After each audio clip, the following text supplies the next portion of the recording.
But now with the new DLCs, we have pretty juicy new stuff coming up. There, he said it. Juicy new stuff.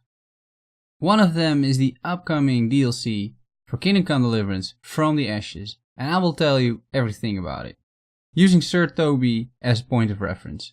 I'm sure he doesn't mind.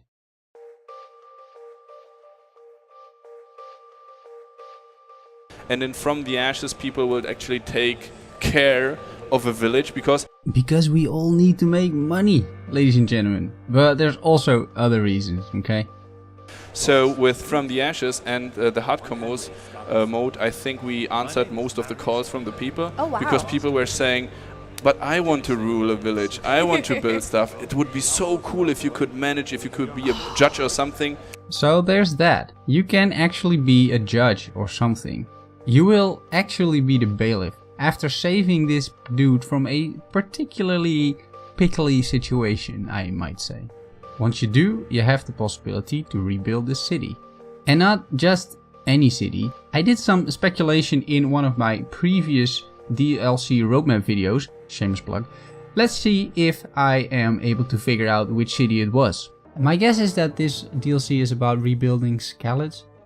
It makes the most sense. I mean, it was the original town, the hometown of Henry that got burned in basically the first couple of hours of the game. And to me, it sounds logical that a player would return there to his hometown in order to restore it to its former glory.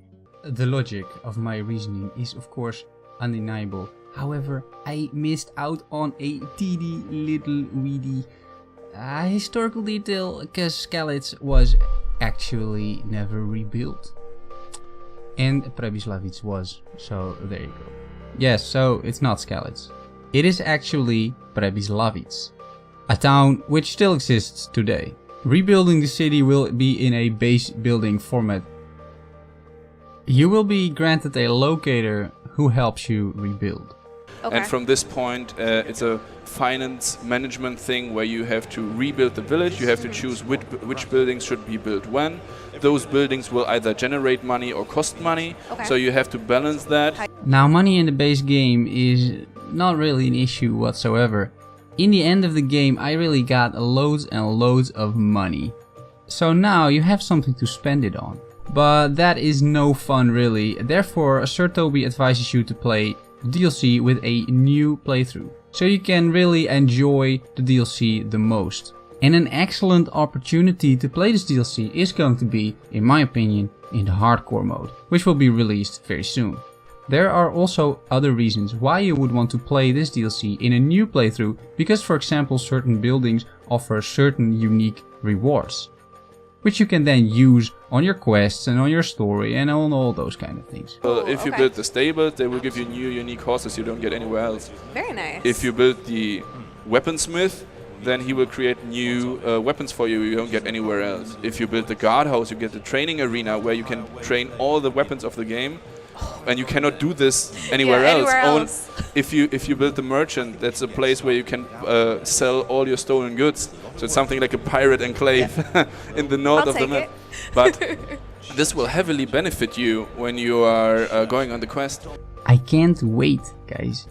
This, together with the hardcore mode, scrounging money to rebuild Przemysławice, using the items in the quests, it just seems really, really interesting. So, Tobi, roughly, how much money are we talking about? Just between you and me, how much money are we roughly talking about here?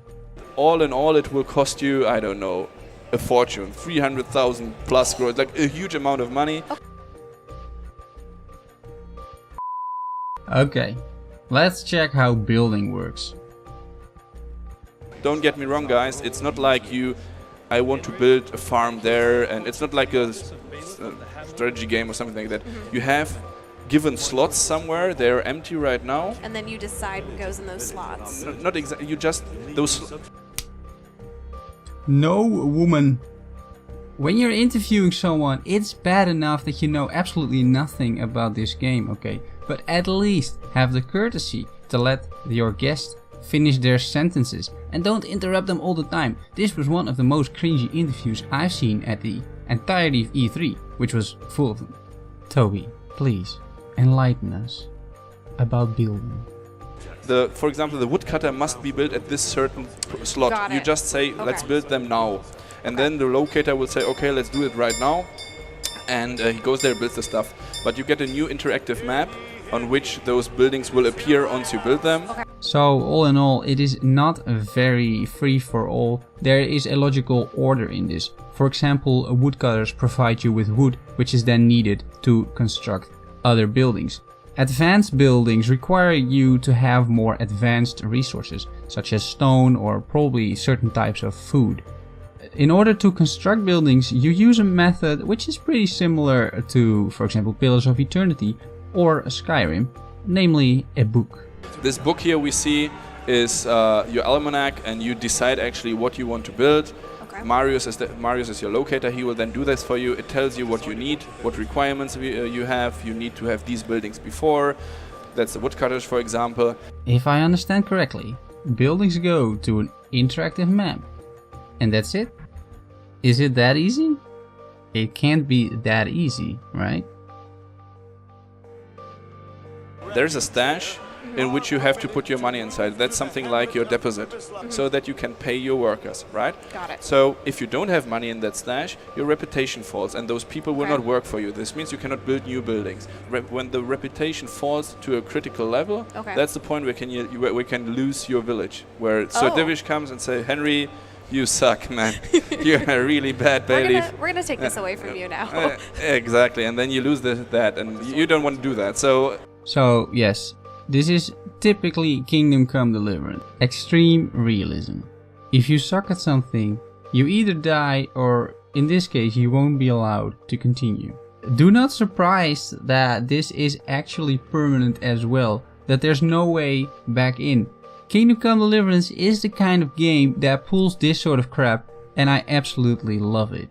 After a while, by the way, your town becomes self-sustainable, earning enough money for itself to keep the construction and everything going, including the happiness of the civilians and the reputation of the town.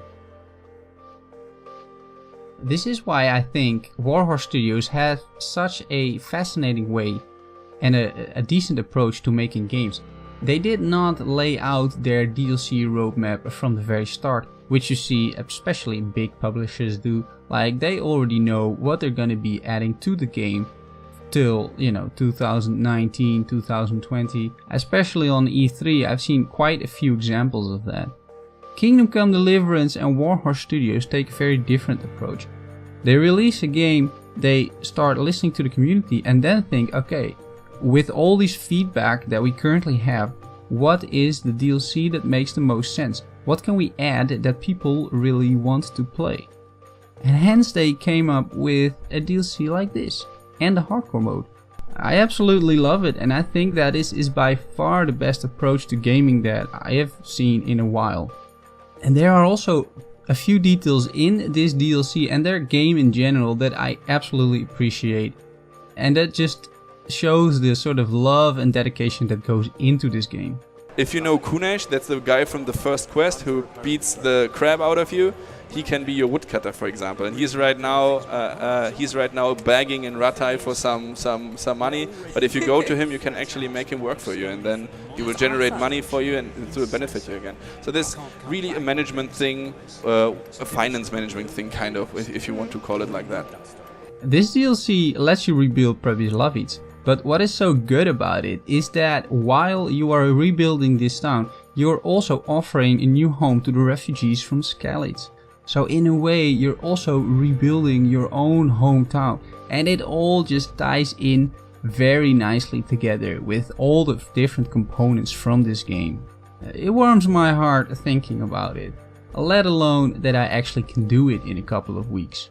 And with the example given by Tobi, even certain characters from the main game and from probably the main questline as well will be able to work in your town. And I think that's just a very cool addition to all of this. There's more though. Every now and then, Henry needs to make a decision, be the judge, as it were. So you have three types of judgings, if you want to call it like that. Okay. You can either have a decision which will impact your reputation, either it will fall or go up, something that will impact your earnings, either it will go up or down, and the third one is hirement, like here, so that you two guys are coming, you get to decide. Yeah, and this is a pretty cool thing that also people were asking. I would like to have some decision. Of course, that's not like a huge trial thing, but it's a small mini game, if you want to call it like that.